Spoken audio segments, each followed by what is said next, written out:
C update சேனல்ல இருந்து எல்லாருக்கும் வணக்கம். நீங்க இன்னும் நம்ம சேனலை சப்ஸ்கிரைப் பண்ணலனா அப்போ சப்ஸ்கிரைப் பண்ணிடுங்க. அப்பதான் நான் அடுத்தடுத்த வீடியோ போடும்போது உங்களுக்கு நோட்டிஃபிகேஷன் வரும்.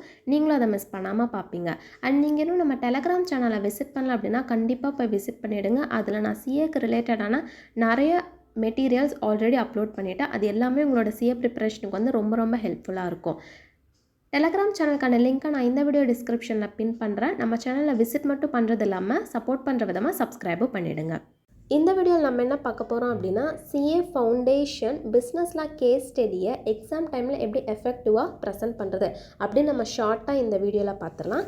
ஸோ நான் எக்ஸாம்பிளுக்காக கண்டிஷன் அண்ட் வாரண்டிஸ்லேருந்து ப்ராக்டிக்கல் கொஷின்லேருந்து ஒரு கொஷினை நான் எக்ஸாம்பிளாக எடுத்திருக்கேன். ஸோ கொஷினை இப்போ நான் டிஸ்பிளே பண்ணுறேன். ஸோ நம்ம வீடியோக்குள்ளே போகிறதுக்கு முன்னாடி ஒரு க்ரக்ஸாக நான் உங்களுக்கு ஒரு சம்மரி மட்டும் சொல்லிடுறேன். கேஸ் ஸ்டடி பொறுத்த வரைக்கும் உங்களுக்கு 4 டாபிக் வந்து இன்க்ளூட் ஆகிருக்கும். 4 topics: concerned provision, fact of the case, related கேஸில் லாஸ்ட்டாக கன்க்ளூஷன். ஸோ வாங்க இப்போ நம்ம வீடியோவை ஸ்டார்ட் பண்ணலாம். கன்சர்னடு ப்ரொவிஷன் பொறுத்த வரைக்கும் இப்போ நான் ஸ்க்ரீனில் காட்டுறது தான் வந்து எக்ஸாம்பிள் ஆஃப் தி கன்சர்னடு ப்ரொவிஷன். இந்த கன்சர்னடு ப்ரொவிஷனில் வந்து டெஃபினிஷன்ஸை நீங்கள் எடுத்து எழுதணும். அதாவது புக்கில் கொடுத்துருக்கிற டெஃபினிஷன்ஸ் பார்ட்டை தான் நீங்கள் எடுத்து எழுதணும். நீங்கள் அப்படியே டிட்டோவாக எடுத்து எழுதணும் அப்படின்ற ஒரு நீட் கிடையாது. உங்களுடைய ஓன் வேர்டிங்ஸில் கூட நீங்கள் எழுதிக்கலாம். பட் புக்கில் இருக்கக்கூடிய கீவேர்ட்ஸ் உங்களுடைய ஓன் பேராகிராஃபில் இன்க்ளூட் ஆகிருக்கணும். இப்போ நான் எடுத்திருக்கிற கொஷினுக்கு வந்து இதுதான் வந்து கன்சர்னடு ப்ரொவிஷன், சேல் பை சாம்பிள். அந்த கேஸ் ஸ்டடி வந்து மேஜராக பேசக்கூடிய பார்ட் வந்து சேல் பை சாம்பிள் தான்.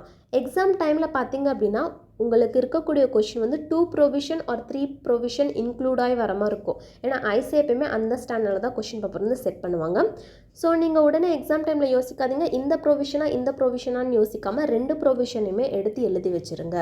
ஓகேவா? அதுதான் ரொம்ப best. Most of the time 3 provision கூட வரலாம். ஸோ உங்களுக்கு என்னென்ன ப்ரொவிஷன்லாம் இதில் அப்ளை ஆயிருக்கு அப்படின்னு சொல்லிட்டு உங்களுக்கு தோணுதோ எல்லா ப்ரொவிஷனுமே நீங்கள் பாயிண்ட் பை பாயிண்ட் நீங்கள் எடுத்து எழுதிட்டு வந்துடுங்க. நெக்ஸ்ட் வந்து fact of the case. Fact of the கேஸஸ்ன்றது வந்து வெறும் சம்மரி ஆஃப் தி கொஷின் தான். இதில் உங்களோட ஹோல் டைமை வந்து ஸ்பெண்ட் பண்ணாமல் இதை எவ்வளோ ஷார்ட்டாக முடியுமோ அவ்வளோ ஷார்ட்டாக அந்த கொஷினில் என்னென்னலாம் கீவேர்ட்ஸ் அப்படின்னு உங்களுக்கு தோணுதோ எல்லா கீவேர்ட்ஸுமே எடுத்து ஷார்ட்டாக இதை கம்ப்ளீட் பண்ண ட்ரை பண்ணுங்கள். நெக்ஸ்ட் ரிலேட்டட் கேஸ்லான்றது வந்து ஒரு ஆப்ஷனல் திங் தான். இது உங்கள் மேலே ஒரு இம்ப்ரெஷனை க்ரியேட் பண்ணக்கூடிய ஒரு பார்ட்டு நான் சொல்லுவேன். இந்த ரிலேட்டட் கேஸில் வந்து நேம் மட்டும் எழுதினா போதும், கேஸ் ஸ்டடி நேம் மட்டும் எழுதினா போதும், ஹோல் கேஸ் ஸ்டடியுமே எழுதணும் அப்படின்ற நீட் கிடையாது.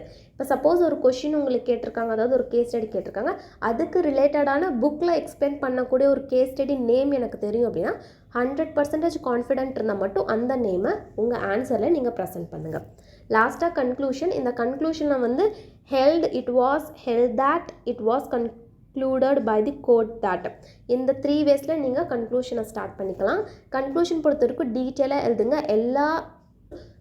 எல்லா பாயிண்ட்ஸுமே உங்களுக்கு என்னென்னலாம் இம்பார்ட்டன்ட்னு தோணுதோ அது எல்லாமே கன்க்ளூஷனில் வந்து இன்க்ளூட் பண்ணிவிடுங்க.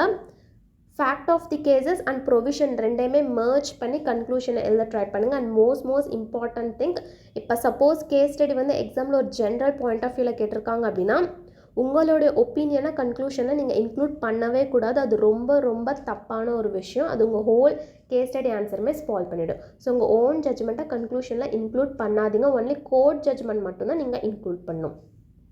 இன்னொரு காமனான எல்லாத்துக்கும் ஒரு டவுட் வந்து ஃபவுண்டேஷன் லெவலுக்கு செக்ஷன் நம்பர் இம்பார்ட்டண்ட்டாக அப்படின்னு சொல்லிட்டு இம்பார்ட்டண்ட்டே இல்லை, அதுவுமே ஹோலாக ஆப்ஷனல் தான். இப்போ சப்போஸ் நீங்கள் செக்ஷன் நம்பர் இன்க்ளூட் உங்கள் ஆன்சரில் பண்ணிட்டீங்க அப்படின்னா உங்கள் மேலே ஒரு இம்ப்ரெஷன் மட்டும்தான் க்ரியேட் பண்ணும். ஸோ அவ்வளோதான், நம்ம வீடியோட எண்டுக்கு வந்தாச்சு. இந்த வீடியோ யூஸ்ஃபுல்லாக இருந்தால் லைக் பண்ணுங்கள். அண்ட் உங்கள் ஃப்ரெண்ட்ஸ் யாரெல்லாம் சிஏ ஃபவுண்டேஷன் எழுத போகிறாங்களோ அவங்களுக்கெல்லாம் கண்டிப்பாக இந்த வீடியோவை ஷேர் பண்ணி ஹெல்ப் பண்ணுங்கள். அண்ட் நீங்கள் இன்னும் நம்ம சேனலை சப்ஸ்கிரைப் பண்ணலன்னா இப்போ சப்ஸ்கிரைப் பண்ணிவிடுங்க, இன்க்ளூடிங் டெலகிராம் சேனல். அண்ட் லாஸ்ட்டாக நன்றி, வணக்கம்.